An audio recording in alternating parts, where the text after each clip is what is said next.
El asesinato de Rasputín. El monje lascivo que hundió a los romanos. El hombre que los últimos zares de Rusia creyeron que salvaría a su dinastía fue, irónicamente, asesinado por ser una amenaza para la corona. Esta es su historia. En la noche del 16 de diciembre de 1916, Félix Yusupov, de 29 años y heredero de una de las familias más ricas de Rusia, lo tenía todo listo para recibir a Rasputín. Yusupov estaba en uno de sus palacios de San Petersburgo, y había preparado una estancia del sótano para la visita. Sobre la mesa de la sala había té, galletas y unos pasteles caros que Yusupov sabía que gustaban a Rasputín. Pero aquellos pasteles tenían un ingrediente secreto: cianuro. Y es que, aquella noche, Félix Yusupov tenía la misión de salvar a Rusia, y solo había una forma de cumplir esta misión: matar a Rasputín. ¿Pero qué había hecho Rasputín para ganarse un enemigo mortal? Si pudiésemos hacer esta pregunta a Yusupov, probablemente contestaría que Rasputín era una amenaza para el país, y, más concretamente, para la aristocracia y el gobierno de Rusia, empezando por el propio zar. Desde su llegada a la corte imperial, Rasputín había ido acumulando poder. Tanto que hasta llegó a tomar decisiones militares, y no con mucho acierto. Su presencia en el círculo íntimo de los zares era constante, y su mala reputación fuera de palacio era cada día más escandalosa. La opinión general entre las clases altas de Rusia era que Rasputín llevaría el país a la ruina, y pronto se empezaron a urdir complots contra él. Rasputín, el místico que se había convertido en un miembro indispensable en la corte imperial de los Romanov, tenía los días contados, forjando su camino hacia el poder. Rasputín tenía muy pocas cosas en común con los zares de Rusia. Ellos pertenecían a la más alta aristocracia. Él era hijo de campesinos. Ellos tenían educación y recursos. Él apenas fue a la escuela. Pero el elemento que tenían en común era más poderoso que las barreras que había entre ellos. Ese elemento era la devoción religiosa. Esta fue la llave con la que Rasputín abrió las puertas del palacio de los Romanov. Grigori Rasputín nació en 1869 en una aldea remota del oeste de Siberia, y se cree que fue el quinto de los 9 hijos de un matrimonio humilde. A los 18 años, se fue a un monasterio y entró en contacto con la secta de los Hilsti, o los flagelantes. Según Rasputín, la doctrina de esta secta dictaba que la purificación se conseguía a través del arrepentimiento, y que la mejor manera de llegar a este estado era entregarse por completo al libertinaje y el desenfreno. Así, el joven Grigori entró en una espiral de orgías y penitencia que lo marcaría para el resto de su vida. Tras una temporada con los Hilsti, Rasputín volvió a su aldea, se casó y formó una familia. Pero la vida hogareña no era para él. A los 23 años, más o menos, dejó a su familia atrás para perseguir la iluminación espiritual. Se dice que en aquella época Rasputín experimentó una epifanía religiosa y pasó 3 meses en un monasterio, aunque nunca se ordenó sacerdote. Después, vagó por Rusia durante años, viviendo de la caridad de la gente del campo y ganándose fama de hombre santo. En 1905, Rasputín se estableció en San Petersburgo como gurú espiritual y sanador. En aquella época, la élite rusa se sentía fascinada por el misticismo y la medicina alternativa, así que no le costó encontrar su sitio. Al cabo de poco tiempo, Rasputín tenía un grupo de acólitas que lo veneraban como a un hombre de Dios. A pesar de lo poco refinado que era para la gente rica de la ciudad, lo cierto es que tenía un carisma arrollador, y consiguió seducir, de manera literal o figurada, a muchas aristócratas. Con su 1,93 m de estatura, su pelo largo y barba espesa y su mirada hipnótica, Rasputín tenía un físico imponente, y un aire misterioso y cautivador. Un personaje persuasivo. Pero cuando empezaron a circular rumores sobre su frenética vida nocturna, su imagen de hombre venerable empezó a ser cuestionada. Y es que Rasputín vivía una doble vida increíblemente contradictoria. Delante de sus admiradoras, cultivaba una personalidad sobria y sabia, siempre promoviendo la pureza del cuerpo y la mente. Pero, en privado, no tenía freno con el alcohol y se comportaba como un depredador sexual.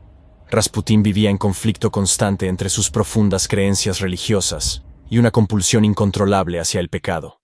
En esta encrucijada, le era imposible proyectar una imagen devota y pura todo el tiempo. A medida que crecía su fama de místico, también lo hacía su reputación de depravado. Cuando Rasputín entró en contacto con el zar Nicolás II y su esposa Alexandra, la aristocracia rusa ya desconfiaba de él. Pero, a pesar de los rumores, los zares le dieron una oportunidad, porque necesitaban ayuda desesperadamente, y ya no sabían a quién acudir. Alexei, el hijo pequeño de Nicolás y Alexandra y heredero del Imperio ruso, tenía hemofilia. Esto significaba que cuando el niño se hacía una herida empezaba a sangrar de tal manera que su vida corría peligro. La enfermedad de Alexei se convirtió en la pesadilla de sus padres, especialmente de Alexandra. La zarina había tardado 10 años en dar a luz al hijo varón que Rusia necesitaba. Tenía que hacer lo que fuese para curar a Alexei y asegurar el futuro de la dinastía, así que recibió a Rasputín con los brazos abiertos. Cuando Alexei sufrió uno de sus episodios graves de sangrado, Rasputín fue llamado a palacio inmediatamente. Allí utilizó sus habilidades sanadoras, que puede que incluyesen hipnosis, para tratar al niño, y consiguió detener el sangrado y aliviarle el dolor. Entonces, Nicolás y Alexandra entendieron que el destino de la dinastía Romanov estaba irrevocablemente unido a Rasputín. El imperio necesitaba un heredero, y el heredero necesitaba los cuidados de aquel hombre santo. Y así fue como Rasputín, un místico y letrado de aspecto inquietante e higiene dudosa, se aseguró un lugar privilegiado en el círculo más cercano del zar de Rusia. De asesor espiritual a peligro para Rusia. En sus visitas a la corte imperial, Rasputín no se limitaba a dar consejos sobre salud y espiritualidad. También hablaba de política y asuntos de Estado con los zares, e influía mucho en Nicolás, que era un gobernante inseguro e indeciso. Esto no sentó bien a la aristocracia y al gobierno rusos. Así que el nuevo preferido de los zares empezó a ganarse enemigos. La hermana de Alexandra intentó advertirla de que Rasputín no era de fiar, diciéndole que era un estafador y un matasanos. Los consejeros del zar también intentaron alejar a Nicolás de Rasputín, contándole todo sobre sus hábitos alcohólicos y su promiscuidad. Pero los zares se negaban a creer nada malo sobre aquel hombre humilde y devoto que tenía un don sanador tan indiscutible. En 1911, el comportamiento nocturno de Rasputín estaba en boca de todos, así que el primer ministro envió al zar un informe detallado sobre sus hábitos inmorales. Ante la evidencia, Nicolás no tuvo más remedio que expulsar a Rasputín de la corte. Pero no por mucho tiempo. La salud de Alexei había mejorado desde que Rasputín lo trataba, y Alexandra vivía más tranquila si su sanador y asesor espiritual estaba cerca. El zar no quería poner en peligro la vida de su hijo ni ver a su esposa angustiada, así que ignoró las acusaciones y dejó que Rasputín volviese a palacio. Su poder crecía, imparable. Hacia 1915, Rasputín era más poderoso que nunca. Rusia estaba inmersa en la Primera Guerra Mundial, y el zar Nicolás se había ido al frente con su ejército. La zarina quedó a cargo de los asuntos internos del país, con Rasputín como su consejero personal. Puede que Alexandra pensase que estaba haciéndole bien al país, pero lo cierto es que la relación tan estrecha que compartió con Rasputín en esta época le hizo un daño irreversible. La zarina nunca había sido muy popular en Rusia, y Rasputín era abiertamente odiado por muchos. Con el zar lejos de casa, los rumores sobre un posible affair sexual entre Alexandra y Rasputín empezaron a circular. Nunca se demostró que la zarina le fuese infiel al zar, pero para la opinión pública eso no importaba. El escándalo llegó a tal punto que hasta se publicaron panfletos pornográficos que los acusaban de querer llevar a Rusia a la ruina. Entre esto y el fervor revolucionario que estaba invadiendo Rusia, las cosas se estaban poniendo francamente feas para los Romanov y para Rasputín. A estas alturas, gran parte de la élite del país consideraba a Rasputín un peligro para Rusia, un cáncer que debía ser extirpado antes de que fuese demasiado tarde. Empezó a haber llamamientos a la acción, y este clima de hostilidad empezó a ser más que perceptible para Rasputín. Las amenazas de muerte y un intento de asesinato lo obligaron a contratar escolta, de manera que nadie pudiese acercarse a él. La influencia de Rasputín sobre los zares, y especialmente sobre Alexandra, se había convertido en un motivo de gran preocupación para el resto de los Romanov. Varios miembros de la familia habían tenido encontronazos con la zarina cuando habían criticado a Rasputín en su presencia. La princesa Zinaida Yusupov, hermana del zar, se quejó de ello en una carta que escribió a su hijo Félix. En ella le explicaba que la situación era muy grave, y que Rasputín tenía que desaparecer, costase lo que costase. Con sus palabras, Zinaida estaba incitando a su hijo a tomar cartas en el asunto. Y él, un príncipe joven, impetuoso y con poco mundo, convirtió la sugerencia homicida de su madre en un deber patriótico. Una noche de diciembre. La crónica más detallada de lo que pasó aquella noche de diciembre de 1916 fue escrita por el propio Yusupov, que publicó su versión de la historia de la muerte de Rasputín 10 años después, bajo el título El fin de Rasputín. Aunque algunos historiadores tienen dudas sobre la precisión de la narración, es una fuente generalmente aceptada. El relato, que parece casi una historia de terror, contribuyó enormemente a agrandar el mito de Rasputín. Yusupov había entrado en contacto con Rasputín unas semanas antes para pedirle consejos sobre asuntos de salud. Fue así como se conocieron. Más tarde, Yusupov lo invitó a su palacio de San Petersburgo para presentarle a su esposa, la princesa Irina, que era conocida por su belleza. Para proteger al propio Rasputín, la visita tenía que ser secreta. Así que acordaron verse bien entrada la noche del día 16. Antes de que Rasputín llegase a su cita, uno de los cómplices de Yusupov, el doctor Lasovert, introduciría el cianuro en los pasteles que servirían a Rasputín. 2 cómplices más se encargarían de envenenar también el vino. Todo estaba a punto para recibir al desdichado invitado. En su casa de la calle Gorokovaya, Rasputín se preparaba para la velada. Se había arreglado a conciencia para la ocasión.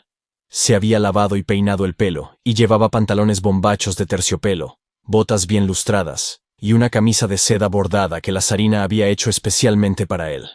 Recordando aquella noche, las hijas de Rasputín, que vivían con él, dijeron que su padre estaba de buen humor, aunque parecía algo nervioso, como si presintiese que algo no iba del todo bien. Aún así, Rasputín confió en Yusupov. Al fin y al cabo, era sobrino del zar. Pasada la medianoche, Yusupov recogió a Rasputín en su casa, y fueron juntos en su coche al palacio. Lasovert, el médico, iba al volante, haciéndose pasar por el chofer. Rasputín esperaba encontrarse con la encantadora Irina, pero esto no iba a ser posible. Irina se había negado a formar parte del complot, y aquella noche no estaba en la ciudad. Yusupov no le había dicho a su invitado que su esposa no estaría en casa, porque sabía que funcionaría como cebo. Ya en la sala, una estancia lujosa decorada con obras de arte, vitrinas de ébano, una alfombra persa y otra de piel de oso. Los hombres se acomodaron, y Yusupov ofreció los pasteles a Rasputín. Al principio rehusó, pero después se comió uno y luego otro. Yusupov esperó a ver su reacción, pero no pasó nada. Entonces, el anfitrión convenció a su invitado de que probase el vino, que venía de sus propios viñedos de Crimea. Rasputín bebió, pero, de nuevo, nada. El veneno no estaba haciendo efecto. Yusupov alargó la velada como pudo, entre charlas y canciones. 2 horas más tarde, Rasputín estaba cansado, aletargado, pero no daba señal alguna de envenenamiento. Yusupov, en cambio, estaba cada vez más nervioso. Su idea no había funcionado. Necesitaba un plan B, y lo necesitaba ya. Yusupov salió de la sala y, agitado, se reunió con 2 de sus cómplices en el piso de arriba. Tras una breve discusión, concluyeron que, llegados a este punto, no tenían más remedio que disparar a Rasputín. Yusupov cogió una pistola de su escritorio y volvió al sótano. Una vez allí, se encontró con que Rasputín respiraba con dificultad y le dolían la cabeza y el estómago.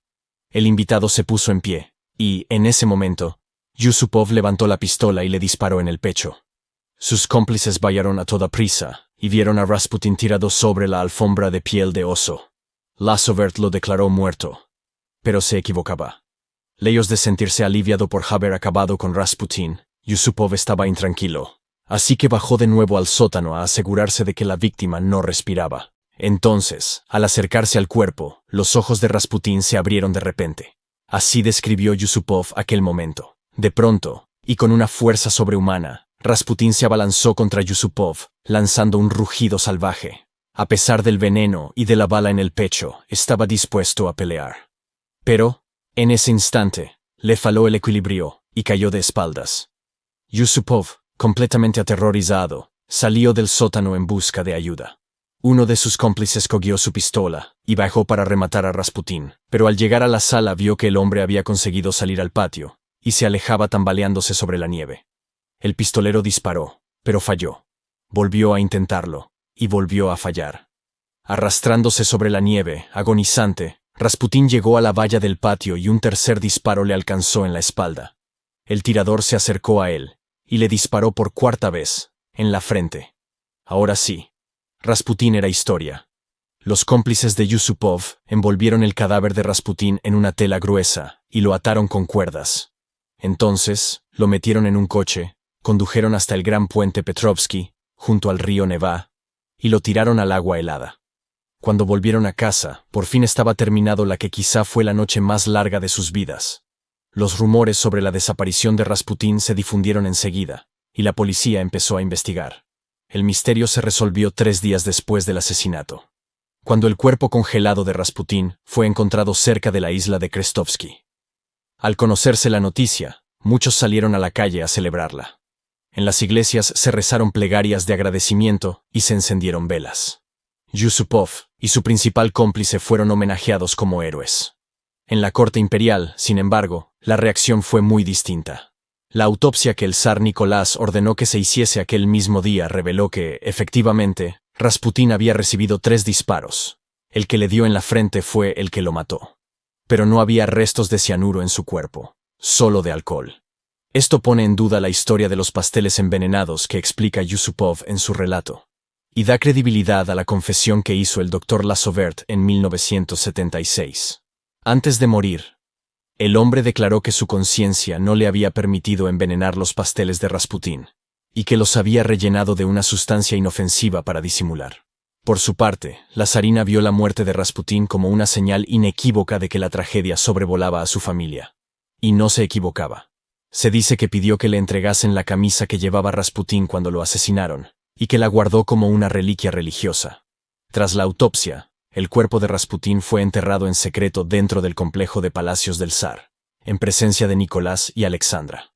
Poco después del crimen, las autoridades detuvieron a los conspiradores y los pusieron bajo arresto domiciliario.